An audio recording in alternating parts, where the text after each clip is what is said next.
द्वितीय कार्यकारी समूह का गठन किया गया था, उसने मौद्रिक समुच्चय के बारे में अपनी संस्तुति दी थी। तो उसके अंतर्गत उन्होंने किस तरीके की मुद्रा को सम्मिलित किया था।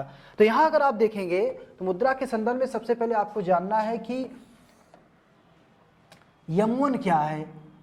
M1 में ध्यान रखिएगा C प्लस DD प्लस आपका आता है क्या, OD। M2 में क्या आता है, M2 में आता है M1 प्लस डाकघर की आपकी क्या, बचत जमाएं। फिर M3 में आता है आपका M1 प्लस, ध्यान रखिएगा M1 प्लस, ना कि M2 plus, M1 plus TD यानी टाइम डिपॉजिट, बैंकों और सहकारी बैंकों की समय जमाएं। प्लस एक है M4, M4 में आता है M3 प्लस डाकघर की संपूर्ण जमाएं। ठीक है, डाकघर की संपूर्ण जमाएं। तो यहां पर अगर आप देखिए, इसलिए क्वेश्चन क्या पूछा है, पूछा कि आरबीआई मुद्रा आपूर्ति के 4 घटकों जैसे M1, M2, M3 और M4 की गणना करता है, तो निम्नलिखित में से गलत युग्म क्या है। तो चूंकि M1 में जनता के पास मुद्रा, सिक्के, बैंक की मांग निक्षेप से बना है, तो ये आपका सही है। फिर वो कहता है कि M2 M1 और डाकघर के निक्षेपों से बनता है, जो मैंने बताया M1 के निक्षेपों से बनता है, ये भी आपका सही है।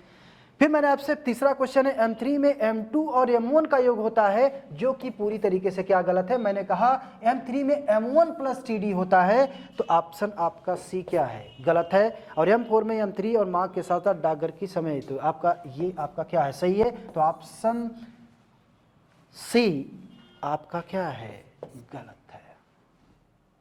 समझ में आया होगा आप लोगों को। आगे चलते हैं, आपका अगला क्वेश्चन क्या है, तरलता जाल वह स्थिति है जब, देखिए तरलता जाल क्या है, लिक्विडिटी ट्रैप क्या है। सबसे पहले तो इसे कीन्स ने दिया था, इसको आप लोग ध्यान रखिएगा।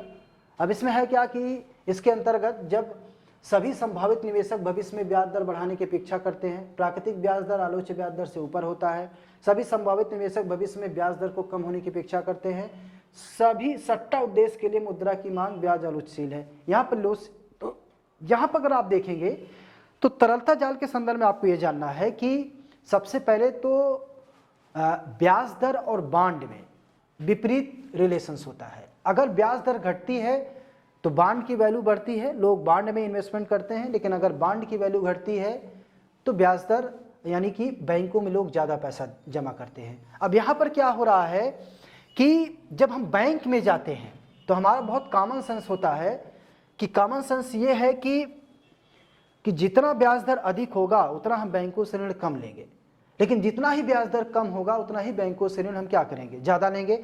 लेकिन एक सिस्टम यह है कि बैंकों द्वारा ब्याज दर को न्यूनतम करने की एक सीमा होती है और उस सीमा के बाद घटता नहीं है, बल्कि लिक्विडिटी ट्रैप की स्थिति आ जाती है। अब लिक्विडिटी ट्रैप की स्थिति आ जाती है, इसकी हम चर्चा फुल क्लास में करेंगे, लेकिन यहाँ पर तरलता जाल की स्थिति आ जाती है। तो यहाँ पर क्या होता है कि सभी संभावित निवेशक भविष्य में ब्याज दर बढ़ने की अपेक्षा करते हैं, यानी कि ये सोचते हैं कि ब्याज दर अब बढ़ेगा। इसी को ध्यान में रखते हुए संभावित निवेशक भविष्य में ब्याज दर को बढ़ाने की अपेक्षा रखते हैं। तो आपका ऑप्शन क्या है, ए सही है और बाकी ऑप्शन आपके क्या है, गलत है।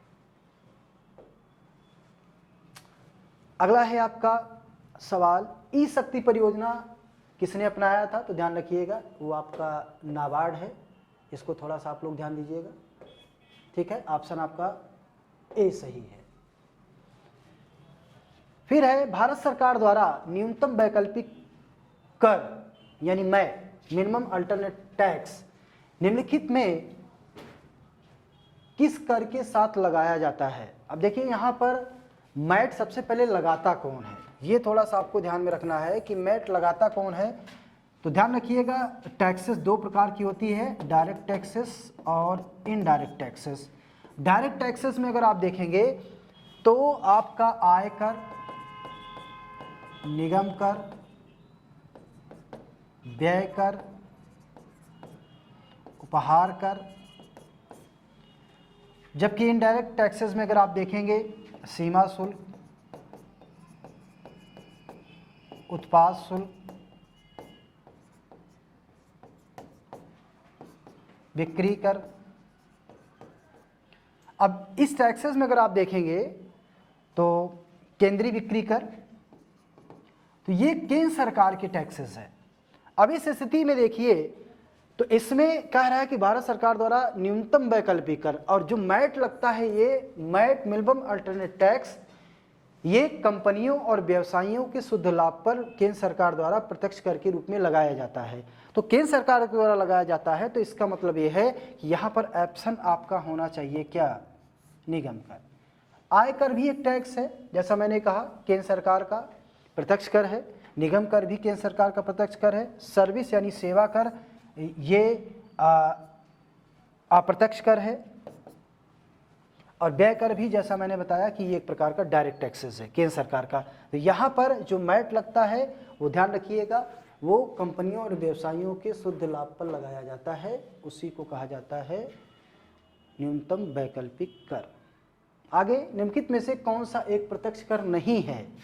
अप्रत्यक्ष कर नहीं, अभी मैंने आपसे बताया आयकर, संपत्ति कर, आयकर, संपत्ति कर, निगम कर, ब्याज कर, उपहार कर, ब्याज कर, ये सारे टैक्सेस केंद्र सरकार के डायरेक्ट टैक्सेस हैं, जबकि यहाँ पर जो बिक्री कर है वो आपका इनडायरेक्ट टैक्सेस है। यानी कि निम्नलिखित में से कौन सा एक प्रत्यक्ष कर नहीं है? ये आपका प्रत्यक्ष कर है, बाकी आपके क्या है? प्रत्यक्ष कर है। आगे आइए, भारत में राष्ट्रीय अनुमानित की जाती है, बताने की आवश्यकता नहीं है, क्या योजना आयोग है या वित्त आयोग है, भारतीय सांख्यिकी संस्थान द्वारा है या केंद्रीय सांख्यिकी संगठन द्वारा है? तो इसमें आपका है CSO, यानी आंसर आपका क्या है? CSO। CSO इसके बारे में आप लोग जानते होंगे। CSO की स्थापना भारत में 1951 में की गई थी, इसका मुख्यालय नई दिल्ली में स्थित है। बेसिकली ये प्रतिवर्ष राष्ट्रीय आय के आंकड़े जारी करता है, जिसमें अर्थव्यवस्था के तीनों क्षेत्रों यानी एग्रीकल्चर, इंडस्ट्री और सर्विस सेक्टर्स के आंकड़े जारी करता है, यानी हर साल जारी करता है। आजकल इसका नाम बदल कर ध्यान रखिएगा NSO कर दिया गया है, यानी नेशनल स्टैटिस्टिकल ऑफिस। तो इसमें ऑप्शन आपका क्या सही होगा? डी, केंद्रीय सांख्यिकी संगठन। अंतर्राष्ट्रीय विकास एसोसिएशन प्रशासित होती है, अभी मैंने पहले चर्चा किया था, ये किस संस्था द्वारा? यानी यहाँ पर जो बात की जा रही है वो IDA की बात की जा रही है, वो बात हो रही है IDA की बात हो रही है, इंटरनेशनल डेवलपमेंट एसोसिएशंस की बात की जा रही है। और यहाँ पर मैंने आपसे बताया कि 27 दिसंबर 1945 को जब IMF और IBRD की स्थापना की गई थी, तो विश्व बैंक की स्थापना उसके बाद की गई।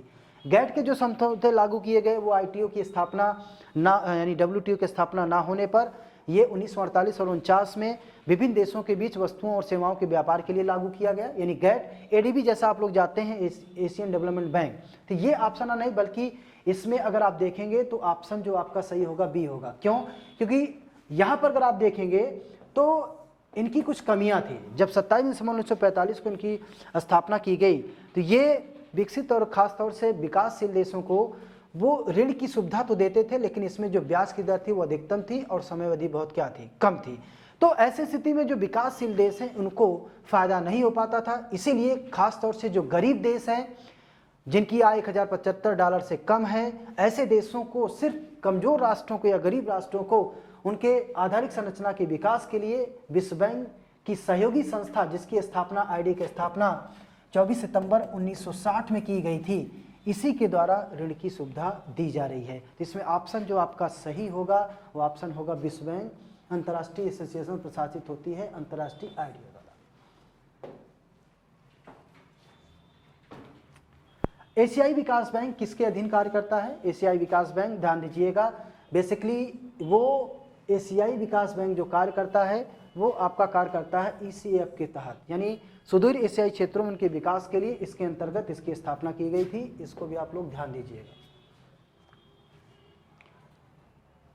ये बैंक RBI अधिनियम 1934 की दूसरी अनुसूची में प्रविष्ट किसकी भुगतान की पूंजी और समग्र आरक्षित का मान ₹5 लाख से कम नहीं है। RBI को संतुष्ट करने के लिए उनको कार्यों से जमाकर्ताओं के हिस्सा दे जाते हैं। कौन से बैंक यहाँ संदर्भित हैं? तो यहाँ पर थोड़ा सा आप ध्यान दीजिएगा। अनुसूचित बैंक है, सहयोगियों के साथ स्टेट बैंक है, पंजाब नेशनल बैंक है, इंपीरियल बैंक। देखिए, सभी बैंकों का एक ही उद्देश्य होता है कि जमाकर्ताओं के हितों की सुरक्षा करना, उनको अच्छी सुविधाएं देना, मनी ट्रांसफ़र की सुविधा देना। तो इसके लिए ध्यान रखिएगा, जब 1 अप्रैल 1935 को RBI की स्थापना की गई, तो RBI ने बैंकिंग अधिनियम 1949 बनाया, जिसके तहत एक अनुसूची बनाई थी, जो कि ऑप्शन इसमें दिया गया है। एक अनुसूची बनाई थी, इस अनुसूची का नाम था द्वितीय अनुसूची, यानी कि ऐसे बैंक जो आरबीआई की द्वितीय अनुसूची में सम्मिलित हैं उन्हें अनुसूचित बैंक कहा जाता है। इसके लिए है क्या कि उन बैंकों को 5 लाख रुपए प्रदत्त और 5 लाख आरक्षित कोष अपने खाते में जमा रखना क्या होता है, अनिवार्य होता है। तो उन्हीं बैंकों को कहा जाता है क्या, अनुसूचित बैंक। तो ऑप्शन आपका सही कौन सा है, ए, अनुसूचित बैंक। इसके बाद है भारत में निम्नलिखित में से किसका भाग कृषि और संबद्ध गतिविधियों में ऋण वितरण में सर्वाधिक है। भारत में निम्नलिखित में से किसका भाग कृषि और संबद्ध गतिविधियों में ऋण वितरण में सर्वाधिक है। जैसा मैंने आपसे अपने वीडियो में स्टार्टिंग में थोड़ा सा चर्चा किया था, वहां आप जाकर देख सकते हैं।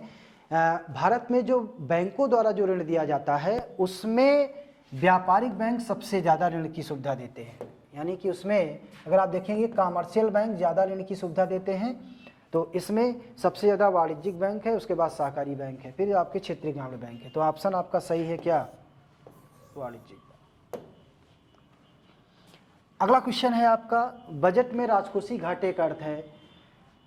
अब राजस्व घाटा प्लस सरकार की निवल उधारियां, बस्ती घाटा सरकार की निवल उधारियां, पूंजी घाटा, राजस्व घाटा, प्राथमिक घाटा और पूंजीगत घाटा। तो यहाँ पर ध्यान दीजिएगा, यहाँ पर जो आपका आंसर सही होगा वो है बस्ती घाटा और सरकार की निवल उधारियां।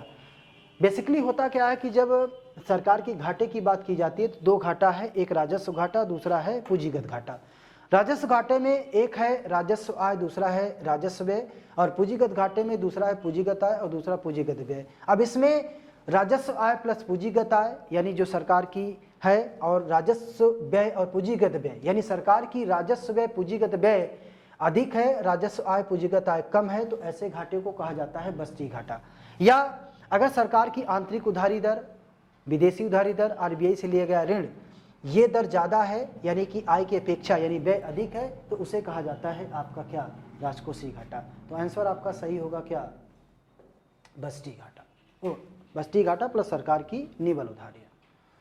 निम्नलिखित में से कौन सा भारत में मौद्रिक नीति का उद्देश्य नहीं है। मौद्रिक नीति आपको मैं बता दूं कि ये आरबीआई बेसिकली अगर आप देखेंगे तो वर्ष में 4 बार यानी हर 3 महीने पर मॉनेटरी पॉलिसी लाती है, जिसका उद्देश्य होता है कि अर्थव्यवस्था में आर्थिक विकास और की अवस्था को मजबूत लाना, उसे स्थिर रखना, मंदी तथा स्फीति की दशाओं को कम करना, ताकि देश का आर्थिक और सामाजिक विकास हो सके। तो ऐसी स्थिति में अगर मौद्रिक नीति का उद्देश्य क्या है, एक तो मौद्रिक नीति का मैंने बताया कि उद्देश्य है आर्थिक विकास को बढ़ाना, दूसरा है मूल स्थिरता प्राप्त करना, यानी अभी मैंने आपसे कहा कि अर्थव्यवस्था में ना तो मंदी की अवस्था हो ना तो स्फीति की अवस्था हो, इस पर बल देना। साथ ही साथ विदेशी व्यापार नियमित करना आरबीआई का काम नहीं बल्कि सरकार का काम है, और विनिमय दर को स्थिर रखना भी, यानी विदेशी विनिमय दर, जैसा कि अभी पीछे मैंने बताया कि रुपया जो कमज़ोर या मजबूत हो जाता है उसकी दर को भी नियंत्रित करने का कार्य ये करती है। तो इसमें आंसर आपका सी सही है, यानी कि निम्नलिखित में से भारत में मौद्रिक नीति का उद्देश्य नहीं है बल्कि क्या, ये सरकार का उद्देश्य है। इसको आप लोग ध्यान दीजिए। फिर है कि एक प्रतिगामी कर के साथ, जैसे आय, इस पर थोड़ा सा आप लोग देंगे। प्रतिगामी कर का मतलब होता है, इसको आप लोग ध्यान दीजिएगा, कर एक होता है प्रगतिशील कर,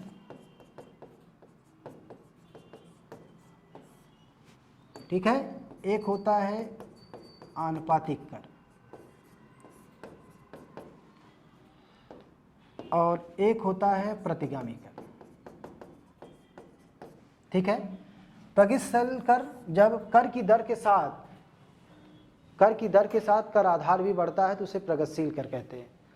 अनुपातिक कर जब कर की दर और कर का आधार एक होता है तो उसे अनुपातिक कर कहते हैं। लेकिन जब कर की दर, ये नहीं प्रतिगामी कर में क्या होता है, जब कर की दर घटती है तो कर आधार से आय का स्तर क्या होता है, बढ़ता है, कर की दर समान रहती है, घटती है कर की दर घटती है, बढ़ती है कर की दर घटती है। तो इसमें आंसर आपका होना चाहिए बढ़ती है कर की दर घटती है। तो प्रतिगामी कर में कर की दर घटती है, यानी टैक्सेस सरकार घटाती है तो लोगों की आय में क्या होती है, वृद्धि हो जाती है। तो आंसर आपका क्या होगा, डी सही होगा। भुगतान संतुलन खाते की संरचना व्यवस्थित कीजिए जिसमें वे दिखते हैं पूंजी खाता, त्रुटि चालू खाता, आधिकारिक निपटान खाता। तो भुगतान खाते यानी भुगतान संतुलन की बात करेंगे, डिटेल में हम चर्चा करेंगे। तो यहाँ पर जो ऑप्शन होगा वो आपका होगा, एक तो चालू खाता आता है उसमें, और एक आता है आपका पूंजीगत खाता, उसके बाद आधिकारिक निपटान खाता, और फिर आता है आपका त्रुटि और चूक। तो इसमें ऑप्शन होगा 3, 1, 4, 2। तो आंसर आपका सही होगा 3, 1, 4, 2, ये आपका है क्वेश्चन। तो गाइस कुछ क्वेश्चन मैंने अभी तक विभिन्न प्रतियोगी परीक्षाओं में जिस तरीके से पूछा गया है उसी को मैंने बेस बनाते हुए बनाया था। आने वाले कुछ दिनों में आपको थ्योरी से संबंधित भी क्वेश्चन यहाँ पर कराए जाएंगे। तो ये क्लासेस बेसिकली टीजीटी और पीजीटी के लिए है। अगर आपको क्लास समझ में आई है तो दिए गए नंबर पर या व्हाट्सएप नंबर से आप जुड़ करके आप कॉल भी कर सकते हैं और पता भी कर सकते हैं। तो क्लास कैसा लगा अब आप इसे थोड़ा सा आप लोग ध्यान दीजिएगा, कमेंट भी कीजिएगा, और क्या गलतियां हैं या आपको अच्छा लगा तो उसके बारे में भी आप कमेंट करिएगा। आज तक के लिए इतना ही, बाकी नेक्स्ट वीडियो में हम चर्चा करेंगे। Okay, thank you.